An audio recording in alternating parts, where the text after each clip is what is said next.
बिस्मिल्लाहिर्रहमानिर्रहीम। Class 9 online class में welcome. आज का हमारा टॉपिक है मुस्लिम साइंटिस्ट। तो इससे पहले हमने पढ़ा था मुस्लिम साइंटिस्ट, जो हमने पढ़ा था जो है जाबिर बिन हयान पढ़ा था और अबू अली सीना पढ़ा था। उसके बाद हमारे पास आता है अगला साइंटिस्ट जो है अबू उस्मान उमर अल जाहिज़। अबू उस्मान उमर अल जाहिज़ हमारे पास एक दूसरा साइंटिस्ट था जिसने हमारे पास एक किताब लिखी, नेम ऑफ बुक्स। उस बुक का नाम था अल हयावान। इस बुक ने हमारे पास उसमें क्या किया था, अबाउट द एनिमल्स, अपनी ऑब्जर्वेशन दी थी कि क्या क्या हमारे पास उसके क्या सोच थे एनिमल्स के बारे में, उसके अपनी ऑब्जर्वेशन दी थी। दूसरी बात उसने क्या की थी, हमारे पास जब सर्दियाँ हो जाती हैं तो सर्दियों में हमारे पास क्या होता है, अगर फॉर एग्ज़ाम्पल एक मुल्क में है, यहाँ पे पाकिस्तान में सर्दी हो गई है या किसी एक इलाके में सर्दी हो गई है, तो वो यहाँ से फ़िशेज़ जो हैं सीजन्स के तौर पे हमारे पास एक जगह से दूसरी जगह चले जाते हैं। तो माइग्रेशन ऑफ फ़िशेज़ इन लोगों ने बता दिया था हमारे पास अबू अल कासिम ने, कि हमारे पास क्या है, अबू उस्मान ने हमें बता दिया था कि हमारे पास क्या है, ये फ़िशेज़ जो है ये माइग्रेशन करते हैं। इसके बाद उसने एक लाइफ ऑफ एंट कि किस तरह हमारे पास एक चूंटी जो है वो किस तरह ज़िंदगी गुजारती है उसके बारे में बताया। उसके बाद है अल-फ़ाराबी। अल-फ़ाराबी ये अपने सदी का हकीम जाना जाता था, हकीम जाना जाता था। इसने 2 किताबें लिखी, एक था किताबुल नबातात। अगर हम इस बुक के नाम को देख लें नबातात, तो नबातात वर्ड निकला है, ये कहते हैं पौधों को। तो उसने एक किताब लिखी किताबुल नबातात जो प्लांट्स के बारे में थी। दूसरी किताब लिखी किताबुल हयावान जो हमारे पास किताबुल हैवानात हमारे पास किस चीज़ के बारे में है, वो एनिमल्स के बारे में है, जो एनिमल्स के बारे में बताया। तो हर एक साइंटिस्ट ने अपने अपने तरीके से अपनी अपनी ऑब्जर्वेशन के थ्रू हमें बता दिया था कि हमारे पास क्या क्या चीज़ें हैं। तो अबू उस्मान ने जो बताया हमारे पास क्या था, उसने बताया कि हमारे पास क्या है कि फ़िशेज़ जो है एक जगह से दूसरी जगह माइग्रेशन कर सकती हैं। लाइफ ऑफ एंट के बारे में बताया, चूंटी के बारे में बताया कि ये किस तरह ज़िंदगी गुजार सकते हैं, और डिस्क्राइब हिज ओन ऑब्जर्वेशन, और एनिमल के बारे में अपनी ऑब्जर्वेशन बताई। दूसरी हमारे पास अल-फ़ाराबी 1870 में पैदा हुए और 950 में वो वफ़ात हुए। इसके बारे में उसने बताया कि हमारे पास 2 किताबें लिखी, एक था किताबुल हैवान, सही है। तो किताबुल हैवान जो था, हैवानात जो था वो एनिमल्स के बारे में था। किताबुल नबातात जो था वो हमारे पास किसके बारे में था, प्लांट्स के बारे में था। इसके बाद एक दूसरा साइंटिस्ट आता है अब्दुल कासिम अल ज़हरावी, सही है। ये 1936 में पैदा हुआ और 1004 में वो वफ़ात हुए। He was a great surgeon किसे कहते हैं, जो ऑपरेशन करते हैं उसको हम सर्जन बोलते हैं। He was famous for the removal of stone from the urinary bladder कहते हैं हमारा मसाने को। मसाना क्या है, जहाँ पे हमारे पास पेशाब जमा होता है, सही है, जो लिक्विड के फॉर्म में होता है, जहाँ पे हमारे पास पेशाब जमा होता है उसको हम क्या बोलते हैं, यूरिनरी ब्लैडर बोलते हैं। तो यूरिनरी ब्लैडर में स्टोन आ गया था, पत्थर आ गया था। ये स्टोन कहाँ से आता है, ये हमारे पास किडनी में बन जाता है। किडनी से एक ट्यूब आती है जिसको हम कहते हैं यूरिथ्रा बोलते हैं। उसमें हमारे पास क्या आ जाता है, ये स्टोन नीचे आ जाता है यूरिनरी ब्लैडर में।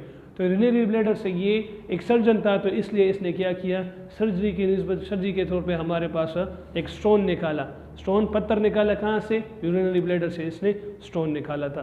तो ये इसके लिए जाना पहचाना जाता था। इसके बाद है इब्नुल हैतम हमारे पास 956 में पैदा हुआ, 965 में पैदा हुआ और 10339 में हमारे पास जो है वो वफ़ात हुए। He was a famous scientist of Muslim world, scientist भी था, यहाँ पे biologist, he was a famous biologist. अच्छा, he was a great ophthalmologist, सही है। ऑप्थेल्मोलॉजिस्ट ये जो आँख के बारे में स्टडी करता है उसके बारे में, ये वो डॉक्टर्स होते हैं ऑप्थेल्मोलॉजिस्ट, सही है।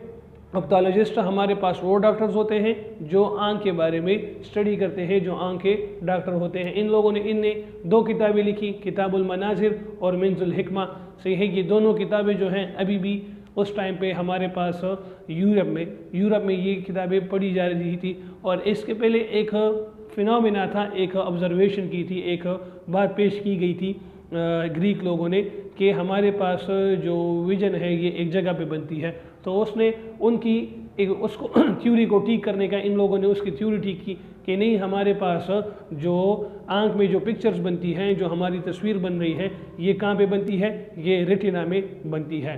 द साइट ऑफ विजन, जिसको हम जहाँ पे हमारे पास एक तस्वीर बनती है उसको हम रेटिना बोलते हैं। तो इब्नुल हैतम ने क्या किया, ग्रीक लोग जो थे, ग्रीक साइंटिस्ट जो थे, उसके फिनामिना को सही गलत कर दिया था और अपने फिनामिना को बता दिया था कि आप लोगों के जो बात है उसमें ये बात इस तरह होनी चाहिए। तो इन लोगों ने इसकी करेक्शन कर दी थी उसकी थ्योरी में। इसके बाद हमारे पास है अली बिन ईसा। अली बिन ईसा हमारे पास जो है ये एक आई स्पेशलिस्ट था, ये भी एक आँख का स्पेशलिस्ट था, आँख के बारे में स्टडी की थी। He work on the structure of human and function eye. इंसान की आँख पे उस लोगों ने बताया कि हमारे पास क्या है, इसका फंक्शन क्या है और इसका स्ट्रक्चर क्या है, ये बताया। He wrote 130 books about the high disease. इसने 130 बुक्स लिखे डिजीज़ के बारे में, और ये अभी भी हमारे पास पढ़ाई जाती है। यूरोप की कंट्रीज़ में अभी भी ये बुक्स पढ़ाई जा रही हैं। तो अगर हम देखें तो उस टाइम पे हमारे पास इतने सहूलियात नहीं थे, लेकिन फिर भी हमारे पास इन लोगों ने इतना काम किया था। मुसलमान जो साइंटिस्ट जो थे उन लोगों ने साइंस में बहुत ज़्यादा काम किया हुआ है। इसके बाद है इब्नुल नफीस। इब्नुल नफीस 13वीं सेंचुरी का जाना पहचाना नाम था, एक बायोलॉजिस्ट था 3rd सेंचुरी का। और इसने क्या किया, he describe the circulation of blood in human body, कि हमारी बॉडी में ये ब्लड जो है ये किस तरीके से सर्कुलेट कर रहा है, किन किन तरीक़ों से, कहाँ से सर्कुलेट कर रहा है, तो उसके बारे में बता दिया था।